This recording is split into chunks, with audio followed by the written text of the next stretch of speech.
bienvenidos a la tercera charla del ciclo de conferencias Robots submarinos, eólica offshore y geología. Tengo el placer de presentaros a Ander Biain, que es geólogo, antiguo alumno de la Facultad de Ciencia y Tecnología. Ander ha desarrollado buena parte de su carrera profesional en empresas como Horizon Geoscience y Fugro. Ha realizado investigaciones geotécnicas marinas para proyectos eólicos.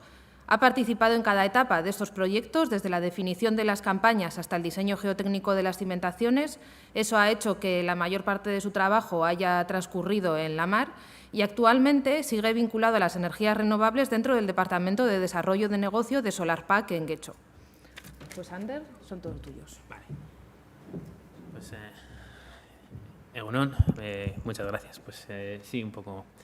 Soy Ander Biain y trabajo en desarrollos fotovoltaicos y os vengo a hablar de eólica marina. Bueno, es un poco al acabar la carrera, yo me licencié aquí en 2010 y bueno, al poco tiempo empecé a trabajar en estudios geotécnicos marinos en diversas empresas, como ha dicho Lidia, y bueno, con esa experiencia acumulada pues vengo un poco a contaros cómo son las campañas geotécnicas que se realizan en la mar pues para desarrollos eólicos.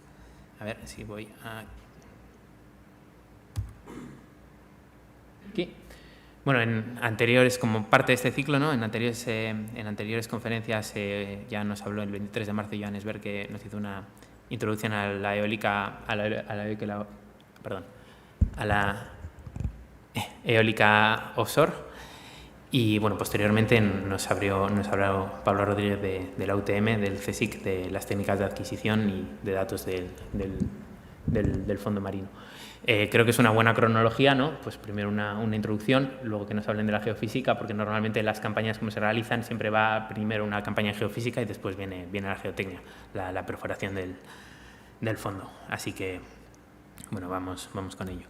Un poco por retomar lo que habló Johannes en su día, cuando en la introducción.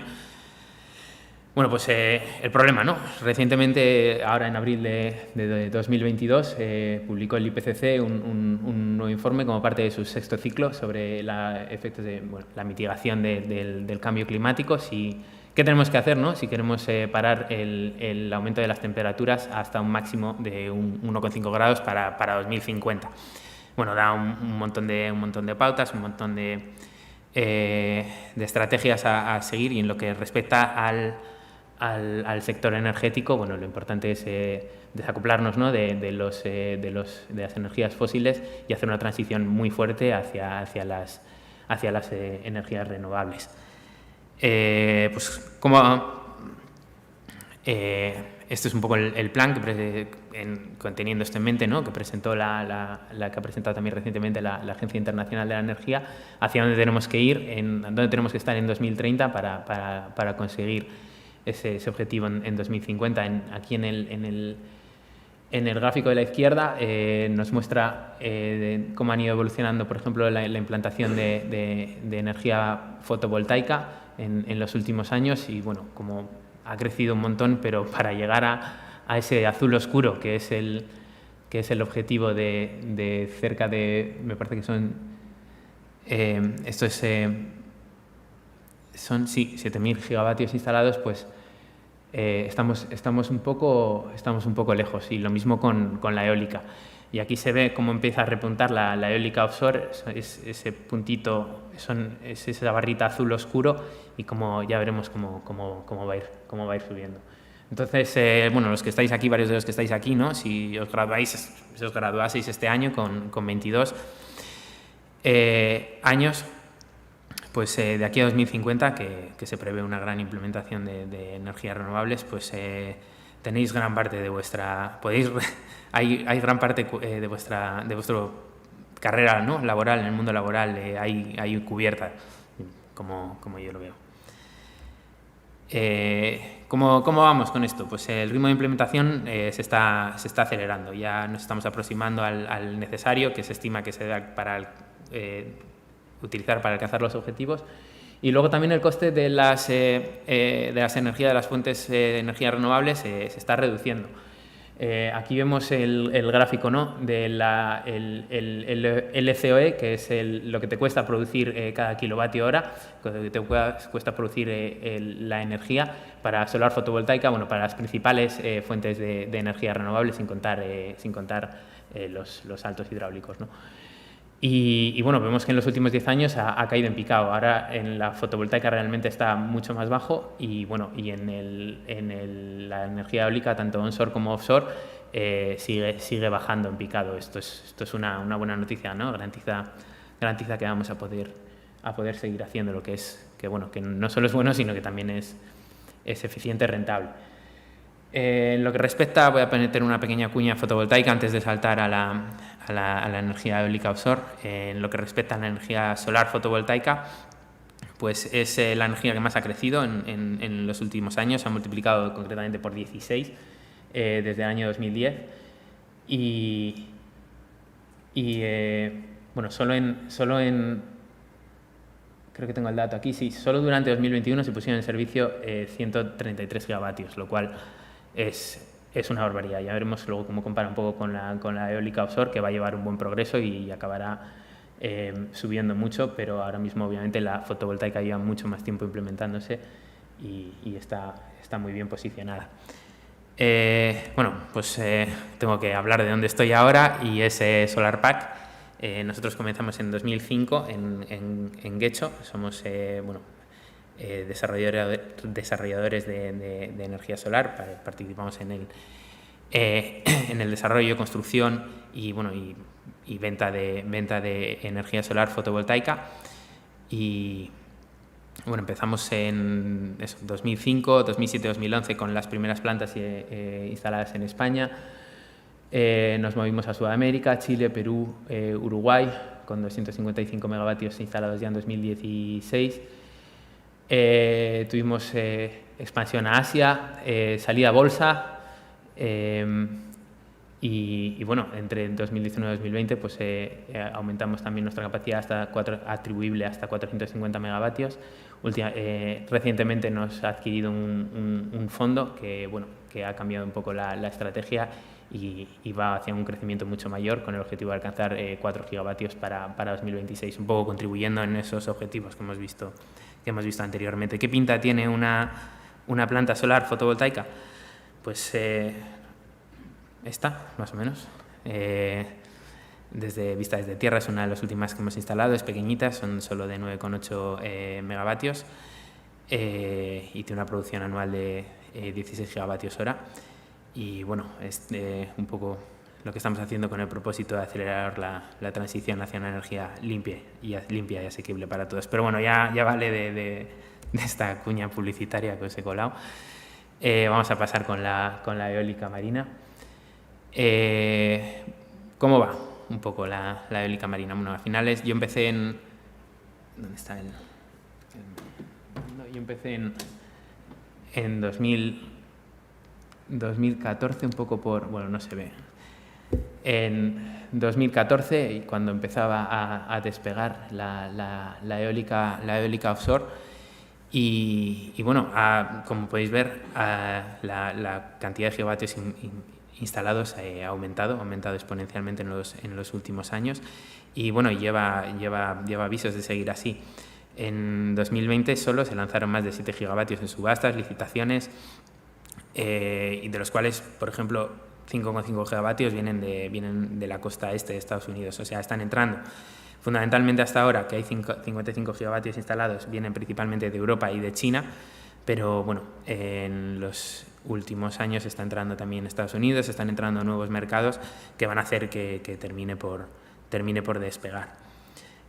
Concretamente, la Comisión Europea estima que se necesitan en Europa unos 450 gigavatios instalados de capacidad eólica marina instalada para 2050 si queremos y alcanzar el 30% de la demanda, si queremos alcanzar ese objetivo de no incremento por encima de los 1,5 grados. ¿Cómo va? Pues también es cada vez más eficiente. Desde 2010 a 2020 el coste de producción de energía eólica marina se ha reducido casi en un 48%. ¿Y esta reducción a qué se debe? Pues fundamentalmente a pues, las mejoras tecnológicas. Cada vez los desarrolladores lo saben hacer mejor. Los productores de turbinas cada vez hacen turbinas más grandes. Aquí aplica también, ¿no?, una economía de escala. Se han estandarizado los procesos, los productos. Un poco por poneros en perspectiva de qué tamaños tienen las que se están considerando ahora. La izquierda del todo está de Gamesa, que es de Punta Lucero, la que podemos ver desde aquí, la que está en el puerto. Es una turbina de 2 megavatios con una altura el rotor está a 80 metros. Uno de los proyectos en los que yo he trabajado, Triton Knoll, en el Mar del Norte, está instalando en estos momentos unas turbinas ya mayores con un diámetro de palas de 164 metros. Y bueno, lo último de lo último ya, por ejemplo, he puesto aquí una de las 13 principales turbineros, pero bueno, he puesto de General Electric, pero también Vestas y por supuesto Gamesa tienen turbinas que están ya en el entorno de los 14-15 megavatios. Obviamente esto es caro de producir y hay que sustentarlo en el suelo. ¿Cómo se sustenta? Pues vamos a ir un poco ya entrando en el fondo, ¿no?, en el fondo del mar. Hasta ahora, básicamente, casi todo lo que se ha instalado han sido estructuras fijas, que van hasta 60 metros, siendo los monopilotes los reyes del mar. Aquí son básicamente la tecnología más aplicada, con aproximadamente un 70% del total. Y esto se mete a martillazos. Aquí en la foto de abajo a la derecha podéis ver, es una foto de Van Oord, que es una gran empresa que, entre otras cosas, instala cimentaciones, instala turbinas en el mar, y ahí se puede ver las ondas que va haciendo el martillo hidráulico. El martillo hidráulico es que no lo voy a señalar, pero es esto de aquí está el monopilote, pues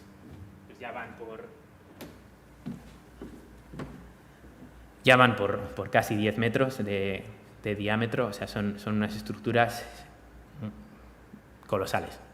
Son gigantes. Yo he visto alguna en puerto, nunca he visto instalaciones igual de lejos, pero bueno, trabajando en exploración geotécnica, esto obviamente viene algo después. No he estado en estas instalaciones. Pero claro, con hasta 60 metros de profundidad estamos bastante limitados en donde lo podemos aplicar, y aquí es donde empieza a entrar ya la flotante, que es también lo que va a hacer un poco repuntar el aumento de la capacidad instalada de la eólica marina. No son las estructuras estas fijas, pues no son una opción en muchos países. Por ejemplo, en el Estado español, donde ya hay una hoja de ruta de despliegue de esta tecnología, y creo que está pendiente una ordenación territorial del medio marítimo, vamos. Pero ya existen unas cuantas zonas donde por la capacidad del viento y por las características del entorno, ¿no?, donde es más probable que se desplieguen estas tecnologías flotantes.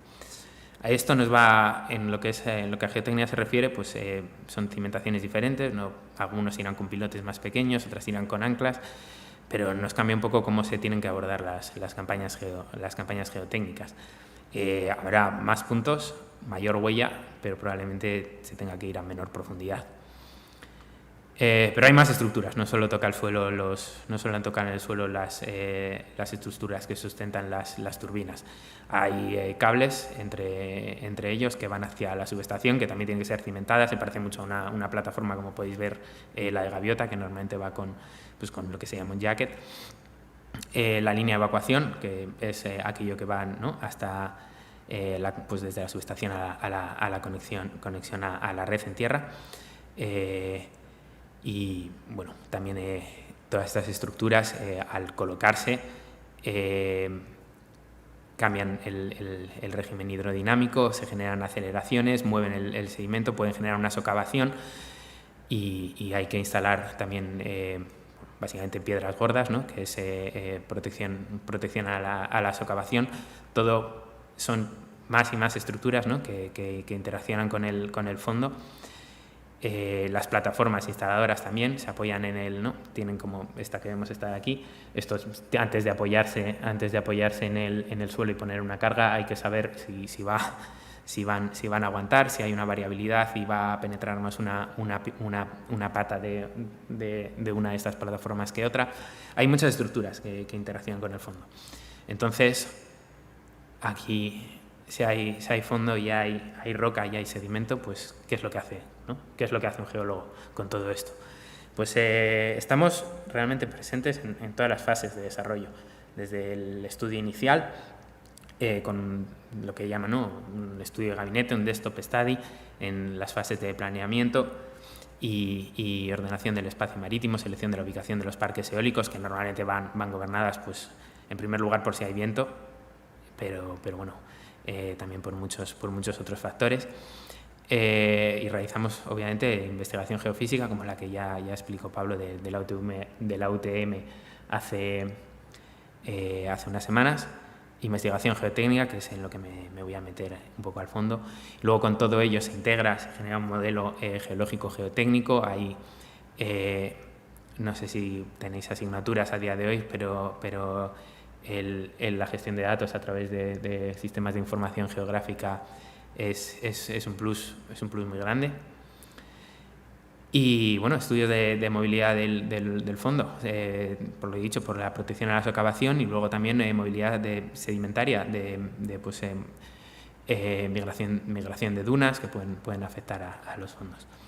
Entonces, bueno, pues con todo esto, ¿qué objetivo tiene? Pues tiene el objetivo de identificar, en primer lugar, ¿no?, los riesgos y las limitaciones que puedan tener el espacio marítimo y donde es más conveniente instalarlos. Identificar las soluciones más eficientes, depende de lo que te encuentres. Si te encuentras, ¿no?, roca a baja profundidad o un tipo de sedimento u otro, quizá una solución de cimentación es más favorable frente a otra. Hacer un estudio de detalle para poder dar un input fiable y que el diseño geotécnico sea robusto y de seguridad durante toda la vida de la estructura que va a estar ahí plantada. Y luego hay un tema también de seguros. Muchas veces a los desarrolladores necesitan asegurar las estructuras y te van a pedir que tus cálculos se sustenten en datos muy sólidos. Todo ello siempre con el objetivo de minimizar costes, ¿no?, de ser eficientes, bajar ese coste de producción del kilovatio hora en lo que a nuestra parte se refiere. Entonces, bueno, hay dinero de por medio, hay riesgos y aquí pues tenemos mucho que decir. Y va desde la fase de planeamiento, licitación, la fase de permitting y el diseño de detalle en todas estas fases, y luego ya también en construcción con la protección a la socavación. En todas estas fases hay interacción con el suelo, hace falta un geólogo. Un poco por empezar desde el principio, bueno, pues en primer lugar, como he dicho, se hace un estudio que consiste, ¿no?, en recabar toda la información de dominio público y información publicada en información científica publicada, no solo del fondo marino, pero sino también de las actividades que se llevan a cabo en el medio. Esto también nos ayuda a anticipar las condiciones del fondo, encontrar cuáles son las restricciones insalvables, dónde podemos operar, dónde no, encontrar los posibles riesgos asociados al marco geológico y con ello definimos de una manera más eficiente cuáles son las investigaciones, qué marcaciones son las más adecuadas para lo que vamos a buscar y sobre todo qué equipos nos van a ser más útiles. De muestreo nos van a ser más útiles anticipando esas condiciones. Luego siempre viene la geofísica después, antes de la geotecnia. En ocasiones una geofísica se puede hacer desde un barco multipropósito, se llaman, ¿no?, que pueda tener un muestreo somero del fondo marino, ya veremos, pero en general la geofísica, como explicó, ¿no?, Pablo, con sub-bottom profilers, con magnetometría para identificar los UXO, que son bombas que no han explotado, que hay muchas en el Mar del Norte y en el Báltico, por ejemplo, y es necesario asegurarte de que no hay nada antes de que vayas a meter ahí nada a perforar. si no tienes una certeza de que no las hay, si no has pasado la geofísica antes, no se puede operar, básicamente. Y todos estos estudios se han de comprender como una parte integrada, o sea, no van separado, ¿no? En general, como he dicho, se adquieren antes la geofísica y también nos ayuda, junto con el Desktop Study, ¿no? Nos ayuda a refinar cómo vamos a tener que abordar la campaña de muestreo, la campaña geotécnica. Y luego, posteriormente, una vez tienes todo se integra en un modelo geológico geotécnico donde integras también, ves los riesgos que existen inherentes al terreno, puede ser presencia de gas somero, a veces tienes glauconitas, por ejemplo, que te pueden generar un problema. Los riesgos que tienes en el fondo del mar son obviamente muy diferentes a los que puedas tener en tierra.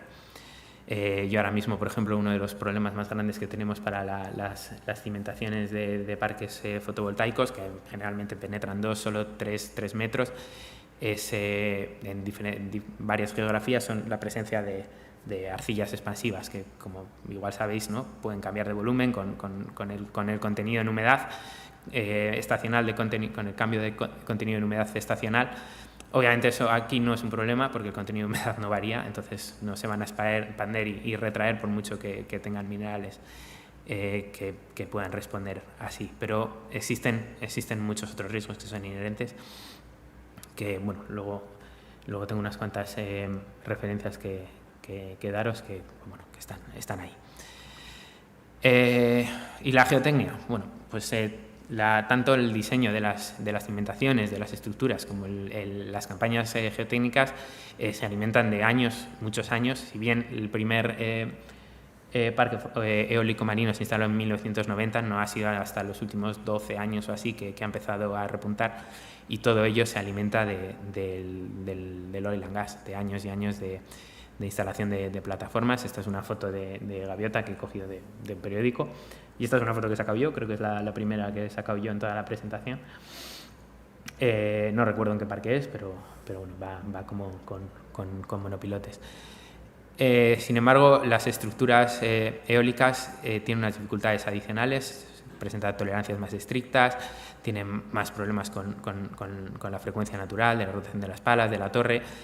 Las cargas, la relación sobre todo de carga vertical con el momento, con la carga y con la carga horizontal son diferentes, entonces el diseño es bastante más complejo.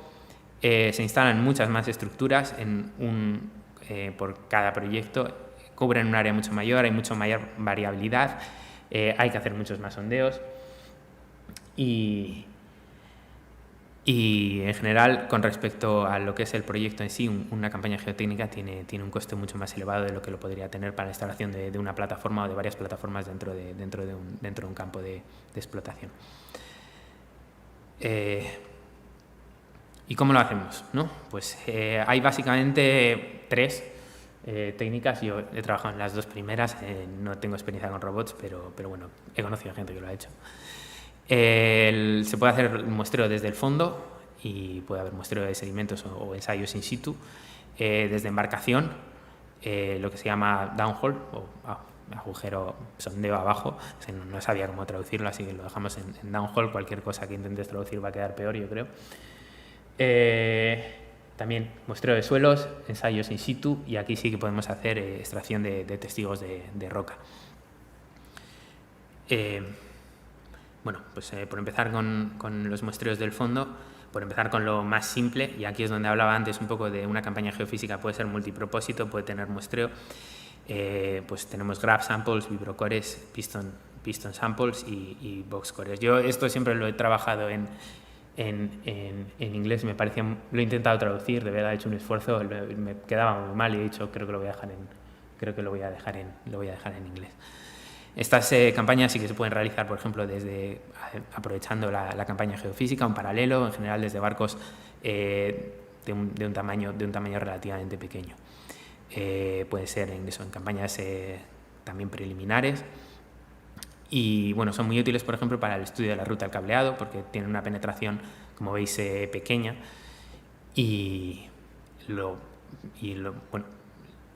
Esto es lo que hace que no, por ejemplo, no sirvan para estudiar la geotecnia en una cimentación que va a ser profunda, como por ejemplo la de la subestación o la de las turbinas.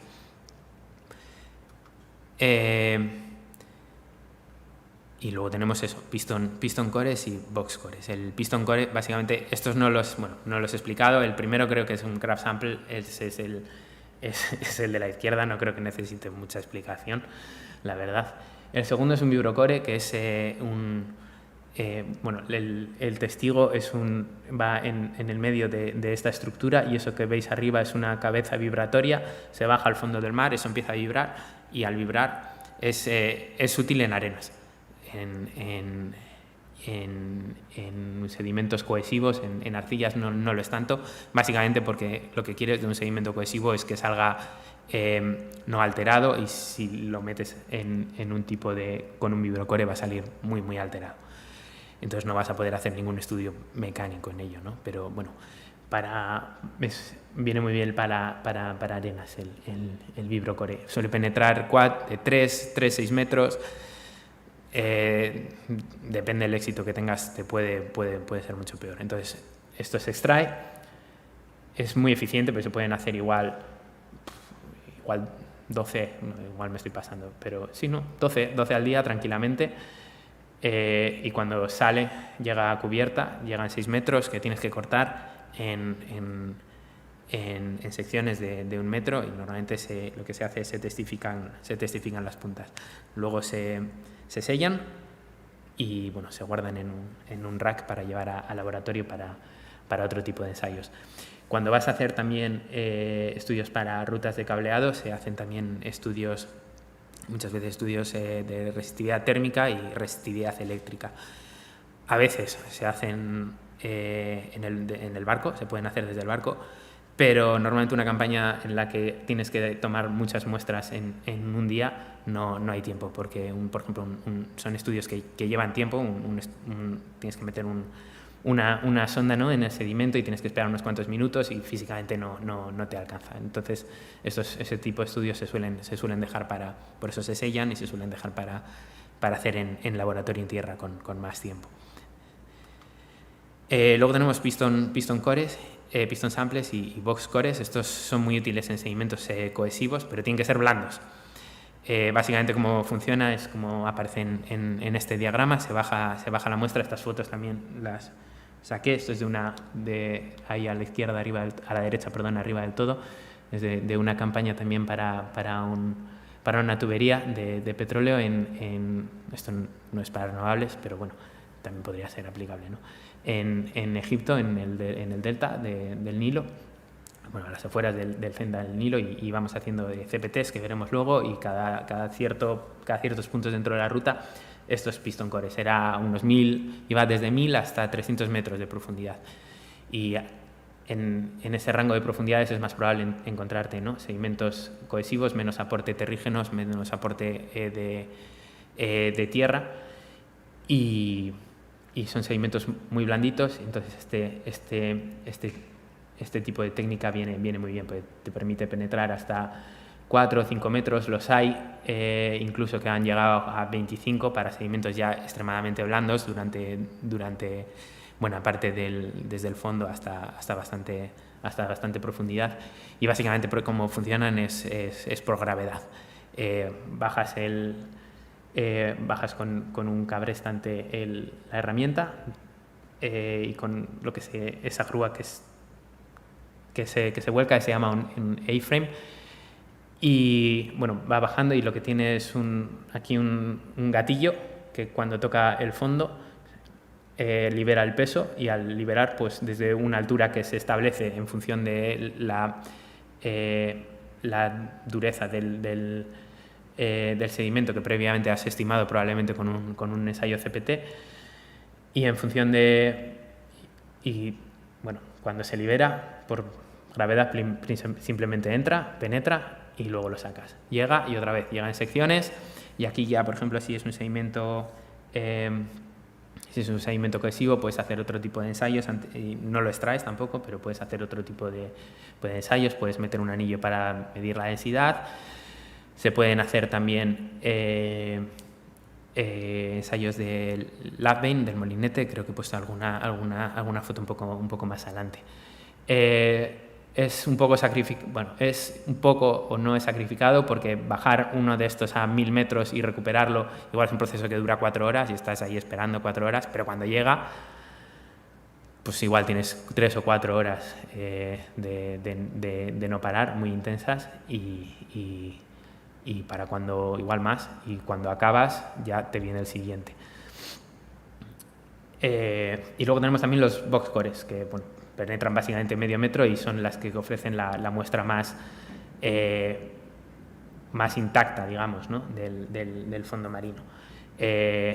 Básicamente es una caja que viene abierta, penetra en el fondo, una caja de unos 60 por 60 aproximadamente, que tiene una cuchara que cuando penetra y baja, la cierras y luego la sacas, y te saca aquí las muestras que luego metes en tubos para tomar unas submuestras que van también a laboratorio. Y puedes hacer varios ensayos en cubierta, como puede ser, por ejemplo, también hay una especie de mini CPT que se puede realizar con las placas cerradas, y bueno, son obviamente muy útiles en sedimentos muy blandos, y se enfocan mucho también a tuberías y a cableado. Un momento. Aquí. Y luego tenemos desde el fondo también en ensayos in situ. Esta foto de la izquierda forma parte de la misma campaña, desde el mismo barco. Realmente se hacen antes. Primero haces los ensayos in situ y luego haces el muestreo. Primero tienes que ver lo que hay, lo que esperas, qué dureza tiene, y para abordar cómo muestrearlo. O sea, que igual lo tenía que haber puesto al revés. Ventajas de hacer esto desde el fondo, igual que las anteriores, pues es una operación más fácil, es más rápida que hacerlo desde cubierta, desde un barco, desde un buque de perforación.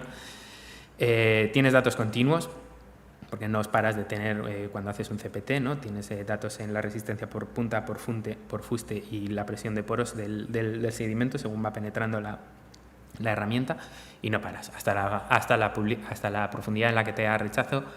No paras. Puedes utilizar equipos ligeros, como es este de aquí, que era también, pues, como era para una tubería y solo íbamos a penetrar 4 o 6 metros, me parece que pesa en torno a 1 tonelada y media, no necesita pesar más. Incluso también, si son sedimentos también muy blandos y no tienes que penetrar mucho, igual en torno al metro o 2 metros, pueden incluso ir montados a un ROP submarino. Esta es una foto de una empresa. Hay varias empresas que tienen una tecnología así montada en ROPs. Esta es de UTEC. Ahí veis abajo a la izquierda, veis el CPT, que es un CPT pequeño, es de 2 centímetros de cuadrados, normalmente son de 10.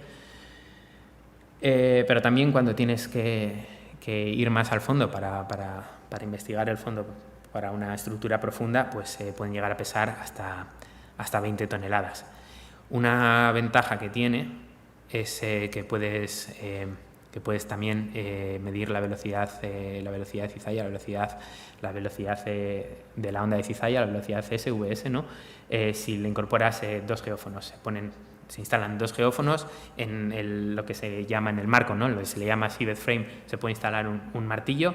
Entonces tú conoces dónde está el martillo, mandas un impulso y tienes 2 geófonos separados dentro de la sarta que está perforando a una distancia conocida. Entonces miras el tiempo en el que ha llegado uno, el tiempo en el que ha llegado otro, entonces tienes la diferencia. Entonces conoces cuál es la velocidad de propagación en este intervalo, y con ello podemos tener este parámetro que es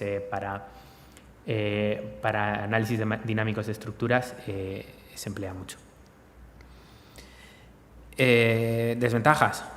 Pues la principal es que si hay rechazo superficial porque tienes grava, roca o una arena muy densa, por ejemplo, pues ya está, ahí se acaba, no puedes recabar más. Imagínate que te encuentras una arena muy densa o una roca somera a 6 metros y querías llegar a 20, pues nada, ahí te has quedado. Así que solo puedes recurrir a perforaciones. Bueno, esto es un poco lo que os he contado ya. No me acordaba que tenía aquí más texto metido, pero un poco eso, sí, que tenemos CPTs pequeños, livianos, que se pueden utilizar, pueden ir incluso metidos incorporados en ROPs, con equipos más equipos de hasta 20 toneladas. Necesitas peso porque al final tú estás penetrando estás penetrando la sarta con el cono en punta con una fuerza hidráulica de hasta 20 toneladas y te va a ejercer una reacción en el suelo y necesitas peso pues, para que el marco no se levante y no se te doble la sarta. Entonces tiene que pesar, sí o sí. Entonces, si queremos llegar al fondo, ¿qué tenemos? Pues embarcaciones, sobre todo embarcaciones. Las ventajas principales que nos da, ¿no? un barco con una torre de perforación es que puedes ir hasta donde quieras, básicamente puedes penetrar hasta donde quieras, independientemente de las capas que te vayas a encontrar. Es bastante versátil en el sentido que te puede permitir hacer muestreo. El muestreo al final es más lento siempre que hacer un ensayo CPT, puedes alternar muestreo con CPT de modo que tienes diferentes datos en una misma columna, en una misma unidad, por ejemplo. Y se puede hacer perforación en roca también, que esto es muy importante en muchas geografías y seguramente según cambiemos a otras plataformas, por ejemplo aquí, seguramente nos encontramos roca muy pronto, ¿no? Yo creo que es probable. Desventajas, pues que es más lento, tardas más. Por ejemplo, en hacer un sondeo con muestreo continuo a 50 metros, que es, por ejemplo, lo que sueles bajar cuando estudias un monopilote o sea, un aerogenerador que va con monopilote, se puede tardar si es muestreo continuo, se pueden tardar en torno a 24 horas. Entonces, si tienes 80 turbinas, pues si le sumas los días que hace mal tiempo, una campaña se puede demorar 2-3 meses o incluso más. Bueno, he puesto aquí DP2, es Dynamic Positioning, es para permanecer en su posición. Antiguamente estos barcos iban con 4 sistemas de anclaje. A día de hoy eso ya no es práctico y apenas se hace. En ningún desarrollo eólico que yo haya visto ya se realizan. Yo creo que ha quedado antes de que yo me incorporara incluso, en 2013-2014. Y son buques que al final tienen un sistema de GPS diferencial con redundante, doble, por eso de ahí el DP2 es una clase marítima, es una clasificación marítima, junto con unos beacons que se meten en el fondo marino que pues te da una información constante, le da una información al puente constante, ¿no? de dónde está el barco. Esto va con un piloto automático, no hay nadie manejando el barco. Entonces está constantemente frente al oleaje, el viento y las corrientes, corrigiendo la posición del barco y se mueve muy poco, en torno al medio metro, más o menos. ¿Qué tolerancias tiene? Pues esto puede trabajar tranquilamente este barco, que es Fugrosineri, que es el más grande de la flota de esa compañía en la que trabajé. Pues puede trabajar hasta los 3 metros de ola, vientos de en torno a 30-40 nudos. Depende un poco también de la profundidad del agua. Cuanto más profunda es el agua, más tolerancia tiene, más flexible puede ser la sarta. Si estás a muy poca profundidad, ya tienes que bajar, porque no permite la sarta no tiene tanta flexibilidad para moverse tanto. Creo que voy bien. Podemos hacer estas cosas desde embarcación. El principio es muy fácil, ¿no? Porque tú el problema que tienes cuando vas a perforar es que el suelo está fijo y el barco se está moviendo con el oleaje. Entonces, necesitas compensarlo para el oleaje. ¿Esto cómo se hace? Pues lo que se baja en primer lugar es un marco del fondo marino que tiene unas mordazas. Posteriormente se baja la sarta de perforación hasta las mordazas y esas mordazas, cuando llega la sarta, se cierran. La cabeza rotatoria está sobre unos raíles, está sobre unos raíles de tal modo que es móvil. Entonces el barco se está moviendo arriba y abajo. Tú desde el barco ves que lo que se está moviendo es la sarta de perforación, la cabeza rotatoria, pero en realidad lo que te estás moviendo eres tú. Eso está fijo, está vinculado con el marco del fondo marino, que pesa mucho y está cerrado con las mordazas y está apoyado en el terreno. Entonces con eso ya tienes un sistema fijo desde el que empezar a muestrear. Puedes con este sistema lo que se hace básicamente es se baja, se llama wireline, ¿no? Entra por dentro de la sarta de perforación el muestreador, que bueno, ahora veremos, tengo alguna foto por ahí, y toma una muestra básicamente puede ser es un Selvitube que ahora veremos. Bueno, lo voy a poner ya porque creo que es más ilustrativo. Aquí está perforando y aquí veis cómo se mueve arriba y abajo. Esto no es que esté penetrando en el terreno, esto es que está compensando. El barco se está moviendo un montón y eso realmente está fijo con respecto al terreno, y lo que nos estamos moviendo es el observador en el barco. Esa otra foto es el marco del fondo marino, que tiene las mordazas que justo están ahí arriba, que apenas se ven. Entonces baja, cierra y muestreas. Todo esto lo opera un perforista, un sondista, vamos, desde una plataforma, ¿no? una cabina que parece muy sofisticada. Realmente luego no lo es tanto. Cuando vas entendiendo cómo funciona es bastante más rudimentario de lo que parece, pero funciona. Creo que tengo aquí, eso es. Se puede meter un CPT que toma una muestra, bueno, que muestrea 3 metros, y una vez que ha hecho esos 3 metros llega a su máximo alcance, se vuelve a sacar. Una vez que se ha sacado, se perforan esos 3 metros, se para la perforación, se vuelve a meter la herramienta, se vuelve a hacer el CPT. O sea, es un proceso un poco lento, porque tienes que perforar, extraer los sedimentos con el lodo, meter la herramienta, testear, que puede ser un CPT o un tubo de muestras. Aquí vemos un tubo que es un tubo tipo Selby. Esto cuando baja a la primera tubería, que se le llama bottom hole assembly, que es donde está la corona de perforación, y hay una serie de anillos donde aterrizan estas herramientas que se enganchan con esas pestañitas que veis ahí en la foto de la derecha. Queda ahí enganchado, se cierran las mordazas y ahí ya tienes, con esas mordazas y el peso del marco del fondo marino, que suelen ser unas 14 toneladas, también una cosa así, ya tienes la reacción para penetrar en el terreno, que eso no se levante, y poder muestrear o hacer el ensayo in situ, que normalmente es CPT, casi siempre son CPT. Se me ha olvidado mencionar antes que hay una serie de ensayos también que se pueden hacer, vane shear, T-bar, penetrómetro de bola. Yo realmente estos los he visto sobre papel. Alguna vez casi hacemos uno, pero al final dijeron que no. Normalmente se tira siempre a hacer CPTs porque es el más versátil, es el más extendido, es el que más correlaciones tiene. Pero también puedes tener roca. Entonces, cuando tienes roca, esto no funciona tan bien, porque tú realmente tienes la compensación buena cuando estás con las mordazas cerradas. ¿Qué pasa? Cuando tienes las mordazas cerradas no puedes perforar, porque no puedes rotar. Entonces, ¿qué se hace? Pues se hace lo mismo, se baja el marco del fondo marino, se baja la sarta de perforación y se cierran las mordazas. ¿Y luego qué se hace?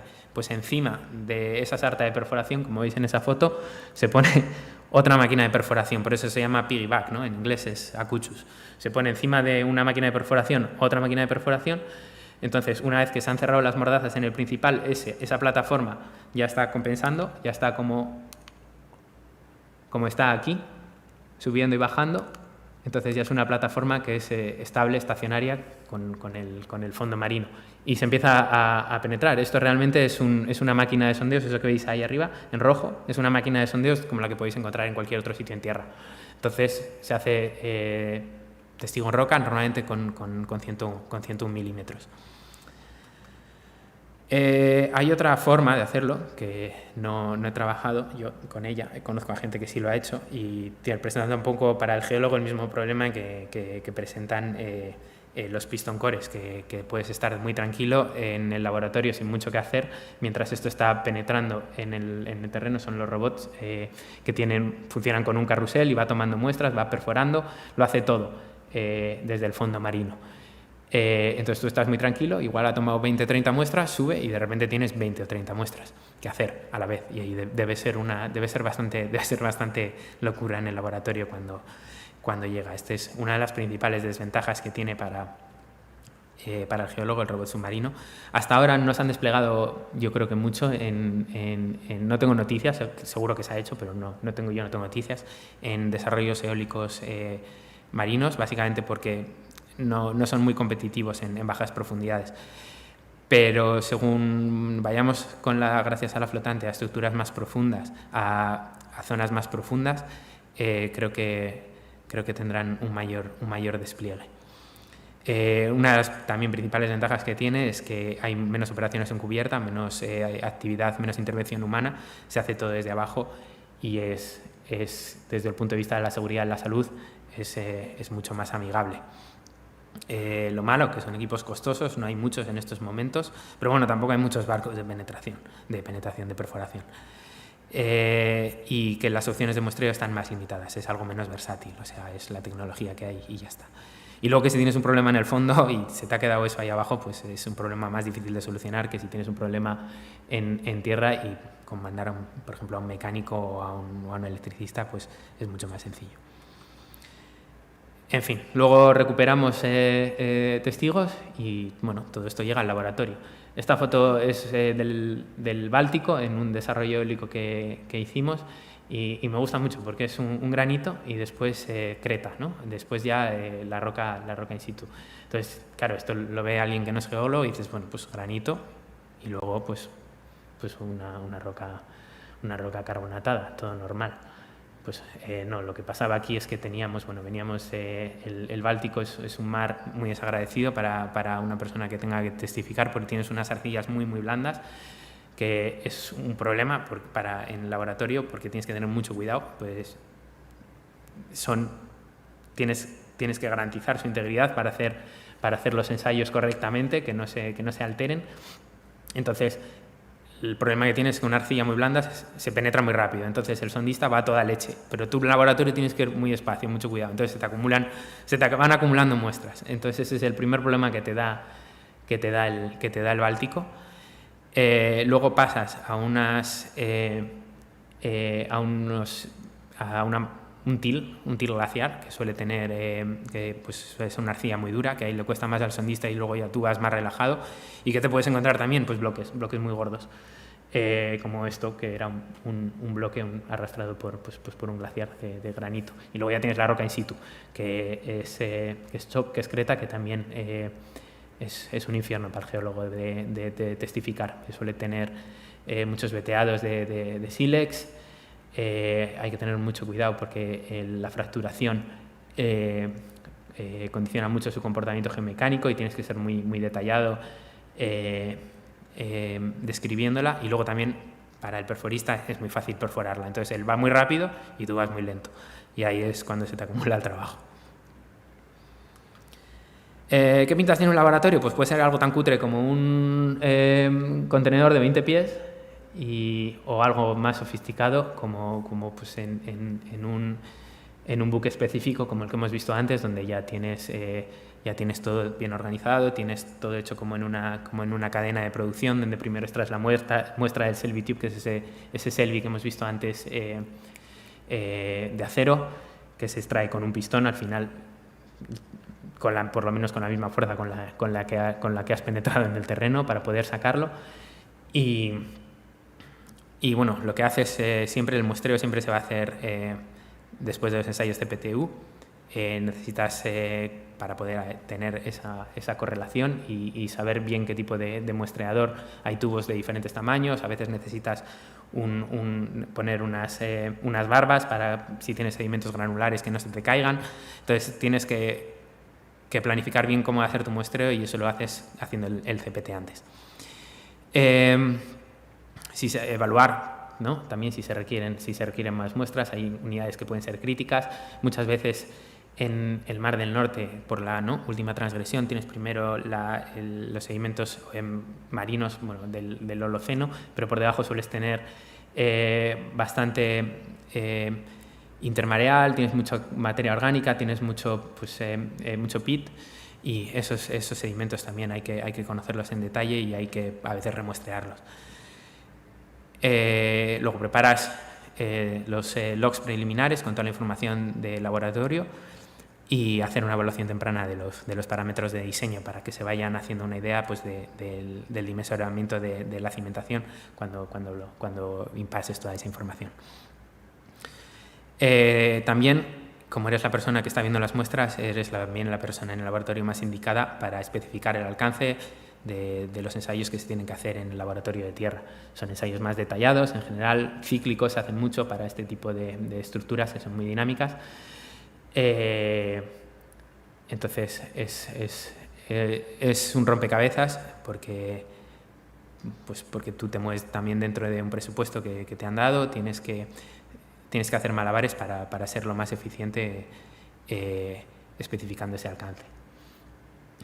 Aquí tienes que estar 12 horas al día, por cierto, no lo he dicho. En este sitio tan agradable puedes estar 12 horas al día, de lunes a domingo, pues periodos de 4 semanas. Bien. Y bueno, lo que haces, ¿no? Un poco si fuese una cadena de producción, el ensayo, primero la descripción, fotografía. La descripción normalmente depende de donde estés. Puedes hacerla ASTM si trabajas para un cliente americano o que venga del oil and gas, se tira mucho de ASTM, pero para desarrolladores europeos se tira más de ISO, que bueno, tienen sus diferencias. Unos consideran, ¿no?, un material fino a partir de un 50% de finos, los otros a partir del 35%. Entonces, tienes que tener claro bien qué es lo que te están pidiendo para hacer las descripciones acorde a cómo se están pidiendo las especificaciones que te piden para un proyecto en concreto. A veces hacen ensayos de clasificación, si hay suficiente personal, puede hacer granulometrías y Atterbergs, a veces, sobre todo contenidos en humedad, densidad, Torbein, penetrómetros, Falcon, que es la foto de la derecha, y ensayos triaxiales. Ensayos triaxiales muchos, no consolidados, no drenados.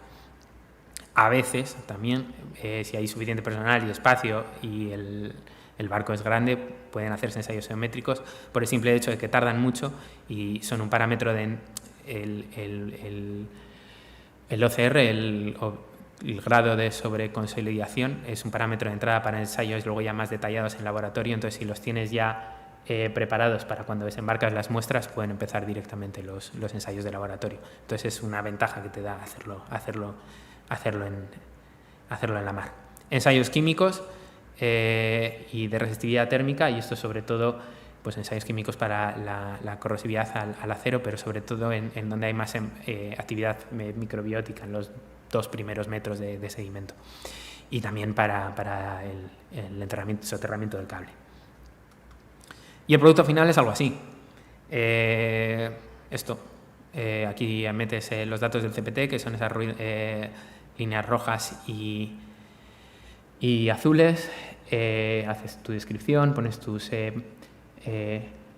resultados de densidad, triaxiales, otro tipo de ensayos que hayas hecho, y este es un poco el log preliminar que tú das y con el que ayudas a definir, ¿no?, luego la campaña de ensayos en tierra, en laboratorio en tierra, que es lo que viene después, ¿no? Una serie de ensayos avanzados. Este, por ejemplo, es uno del NGI en Noruega.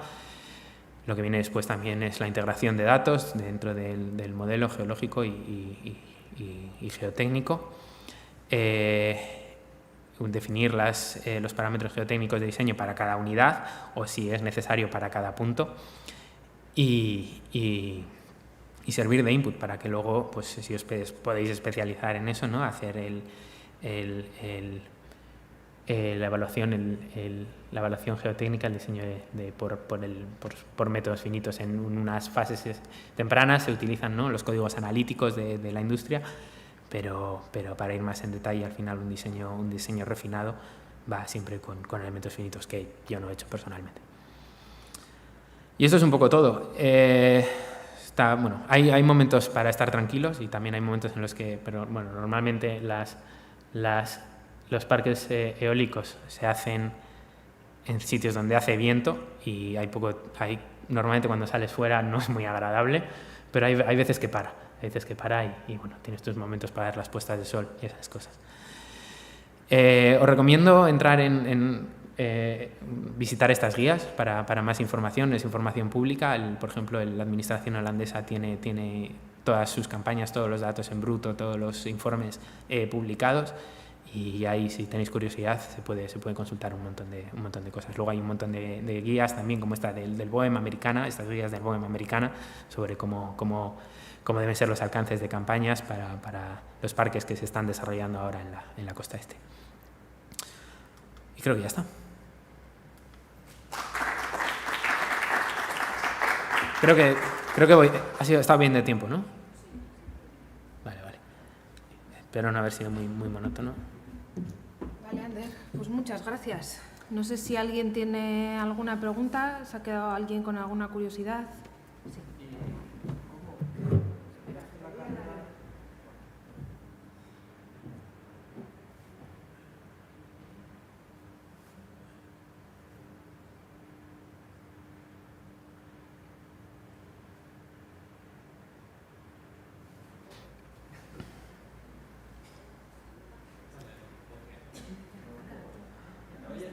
Sí. Sí, tengo.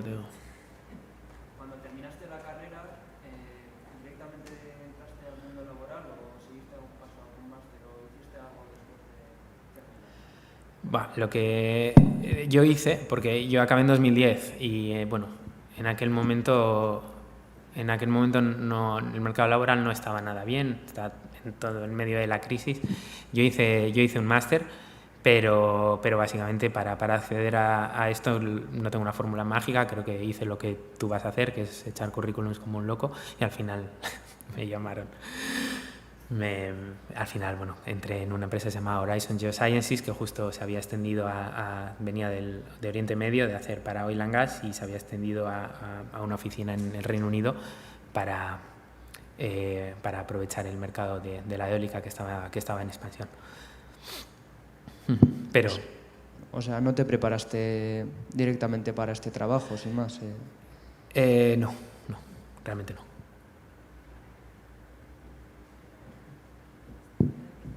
Ander, ¿hay alguna recomendación que tengas, pues si a alguien le ha resultado especialmente interesante poder dedicarse a la geotecnia marina, bien aplicada a la eólica offshore o a lo que sea?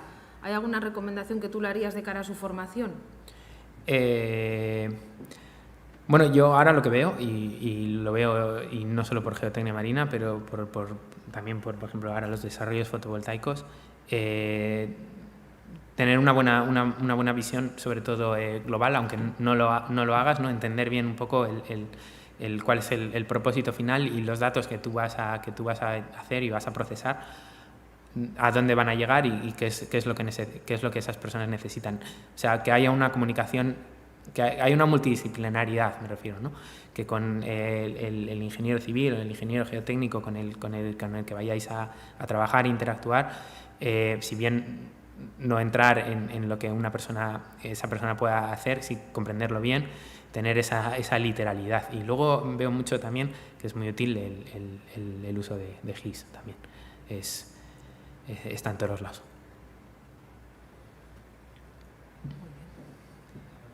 ¿Alguna otra pregunta?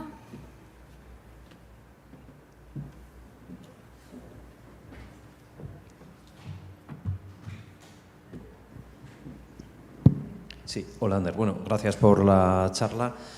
Y bueno, desde tu experiencia, aunque ya no estés, como nos has dicho, trabajando en esto, ¿cuál crees que puede ser el futuro inmediato, estamos en 2022, a 2030, de desarrollo de la eólica marina y la proyección que puede tener para los geólogos y demás? Yo creo que para arriba. O sea, para arriba bueno, básicamente viendo cómo se está extendiendo Estados Unidos, el impulso que se le va a dar. Ayer mismo leí una noticia, ¿no?, de que creo que era Naturgy con Equinor quieren desarrollar 200 y pico megas de flotante en Gran Canaria, y creo que lo que no vamos a parar de oír es noticias de este tipo de día a día, semana a semana, y si se pueden fabricar flotadores o monopilotes a ese ritmo, que creo que es lo único que va a limitar aquí, yo creo que es imparable, que los estudios se van a hacer a un ritmo acelerado. Y yo ahora mismo, por ejemplo, creo que con las proyecciones que hay y los barcos de perforación que existen y las plataformas, ya sean ROVs o ya sean... yo creo que va a haber un trabajo... yo creo que no va a parar. O sea, va a hacer falta mucha gente en muchos ámbitos diferentes, o sea, no solo en embarcada, no solo en la mar, sino también dentro de ingenierías, de consultoras, va a haber mucho trabajo especializado en este sector. ¿Alguna otra pregunta? ¿Alguien más? Bueno, pues nada más, Ander. Muchas gracias. A mí me ha encantado escucharte. Me parece que tienes una experiencia abrumadora en este sector. Has trabajado por todo el mundo. Da gusto oírte, contar los diferentes percances o batallitas geotécnicas, no sé cómo llamarlo, que nos has ido contando. Creo que es una buena experiencia también para nuestros alumnos, poder hacerse una idea más cercana de una posible experiencia laboral futura. Y bueno, cuando quieras, aquí estamos. Muchas gracias.